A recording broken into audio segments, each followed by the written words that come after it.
how to keep the song moving, stop playing the guitar player's riff, add an actual bass line to a metal tune, and keep it from train wrecking despite the guitar player's best efforts.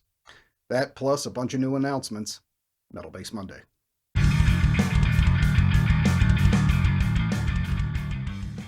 So welcome back, and if it's your first time, what we do here: technique, lessons, composition, gear, all kinds of stuff. If it has to do with metal bass, that's what we're going to talk about. That's what we're going to work on. So hit that subscribe, like, notification bell. It definitely does help, and it's not just about collecting subscribers, things like that. It pops things up and it makes sure that YouTube actually pushes it so people can find it. If not, it gets buried and doesn't help anybody, including you. So always appreciated. Give those couple of clicks and we can keep this going for a good long time. Now, speaking of expanding the channel, last week and a couple of weeks back, I mentioned something about a podcast that we were looking at starting it, and it is a go. We're developing it now. Hopefully, I would say maybe within 30 days, we'll probably get the launch. We're putting everything together, and I'm announcing my co-host. I'll be doing this with Alfie Tuve from Witchbase. You may know my collaboration with him before on our Metal Evolution series. We're probably going to revisit that, where we covered the entire history of rock and metal bass from the invention of the instrument all the way up to current time. Playlist down in the description if you want to check that out. I think it's well worth it. I think we did a good job, frankly. But yeah, he will be a co-host, and we're going to cover a lot of things, not just metal bass. We're going to talk basically about anything as it pertains to metal or through the looking glass of metal, and anything from current band stuff to tours to gear and equipment to intellectual property rights, streaming services. If it in some way affects metal, we're probably going to talk about it at some point. So stay tuned for that, and that's going to be a cool opening up of some new avenues for the channel. Now, next up, and I mentioned this a little bit before too, is I'm going to be doing a pretty big gear sell-off. I'm changing up my setup pretty radically and have some new needs, and as I've started to get gear in, especially for doing things like Trash or Treasure and things like that, I can't really justify keeping it all, so I'm going to start putting some of it up. Odds are, if you've seen something played on the channel in about the past 6 to 9 months, it may be up for sale. So I'm going to be offering these, as I mentioned before, at slightly reduced prices. Patrons get first hit at it.